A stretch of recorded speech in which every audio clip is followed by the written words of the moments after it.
Technique 39. Do it again. This joke is good enough to drive you wild. I just watched a program about beavers. It was the best damn program I've ever seen. Getting lots of practice helps students improve, so giving them more practice is the perfect response to a situation where they show they're not up to speed on a simple task. The idea behind the technique do it again is that when students fail to successfully complete a basic task that you've shown them how to do, like line up, come in quietly, doing it again and doing it right or better or perfectly is often the best consequence. There's an old saying, and it has stuck around for a long time because it's true. Anything worth doing is worth doing right. That's my philosophy in the classroom, and it's the reason why I use this technique. Now, this technique is especially effective for 7 different reasons. Reason number 1 is that it shortens the feedback loop. Behavioral science has shown that the shorter the time lag between an action and a response, the more effective the response will be in changing the behavior. Imagine your students cause some trouble, and then you've got to keep them in for recess. Now, having kids stay in for recess 3 hours after the action that caused that consequence is less likely to create a disincentive than is a response, even an apparently lesser one, that happens right away. If the reaction comes immediately after, while the original action is fresh in a student's mind, the two will be more deeply associated in his or her memory. Doing it again shortens the feedback loop in comparison to almost any other consequence. Reason number 2 why do it again is so effective is that it sets a standard of excellence, not just compliance. Do it again is appropriate not just for times when students fail to do something or do it in a way that's wrong. It's ideal for times when students do something acceptably but could do it better. Teachers should be constantly trying to improve the standard of excellence in their classrooms. I try to say things like, "That was good, but I want great." Or, "In this class, we do everything as well as we can, including lining up." Our goal is to do our best in everything that we do in the classroom. So this technique can drive your classroom culture by replacing acceptable with excellent. First in the small things, and then in all things. Reason number 3 why I enjoy this technique is that there is no administrative follow-up.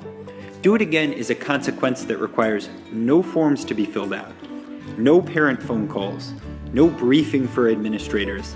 The consequence is done as soon as the goal is reached. Because this technique requires no detention policy or school-wide reward systems, it is almost completely freestanding. It can be used in any classroom, starting at any time. Reason number 4 why I like this technique is that there is group accountability. Though individuals can easily be asked to do it again, the technique is especially effective as a group consequence. 1 or 2 students talk while everyone is lining up, and they all try it again. This holds the group accountable in a reasonable, non-punitive way for the behavior of all of its individuals. It builds incentives for individuals to behave positively, since it makes them accountable to their peers as well as their teacher.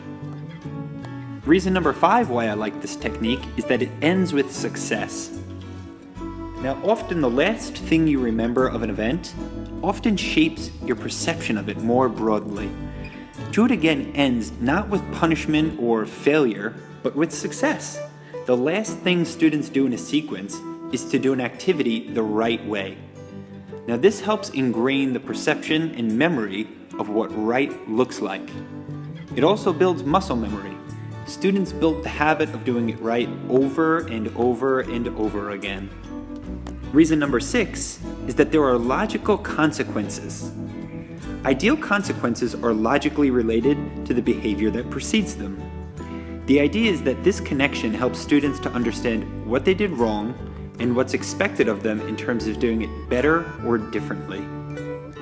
A consequence of lining up again and lining up better is more logically related to a failure to line up well than is a consequence of staying in at recess. Make sure the consequence matches the behavior.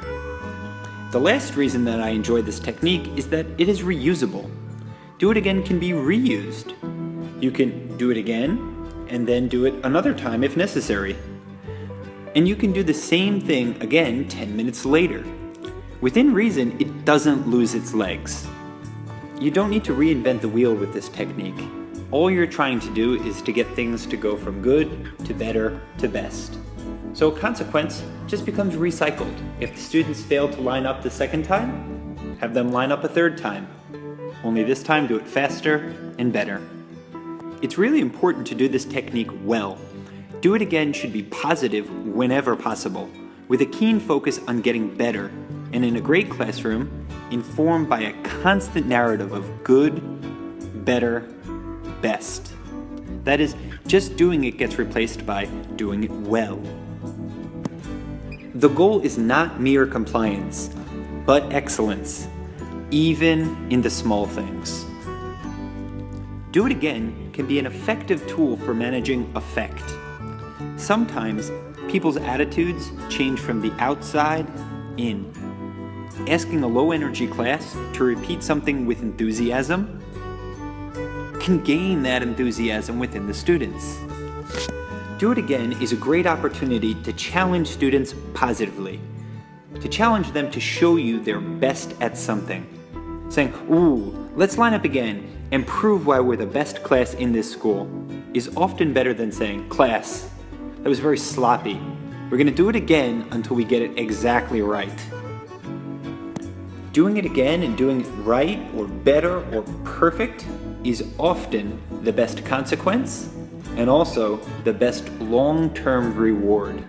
If you can explain to your students why you have to do things correctly, properly, perfectly, they'll be able to understand the effort that they're putting in and see the reward that comes out. And here's one additional hint about using Do It Again. Teachers tend to think that they need to wait until an entire routine or activity is done before asking the class to try it again. In fact, you should have students go back and try it again as soon as you know the level of execution will not meet the standard you set for it. Make sure that their execution is up to par. Don't wait for the routine to end. Again, this will better connect the stimulus to the response. Let's say your students are lining up for lunch, and the drill is to stand up quietly, push in their chairs, turn to face the door, and then follow the table leader to the door. If students forget to push in their chairs, have them sit back down immediately and try it again, right then. Don't wait until you've got to the door to announce that some students forgot to push in their chairs. It saves time and it reinforces instant accountability. Do It Again is best used during transition scenarios, like a class transitioning from math to lunch, a class transitioning from writing in their journals to reading aloud, a class transitioning from gym to reading class, a class that needs to track the speaker, a class that gives a half-hearted call and response, or a class moving from their desks to a small group reading area. Whatever the case may be, make sure that if you are unsatisfied with the student's behavior, that there's an immediate consequence of Do It Again.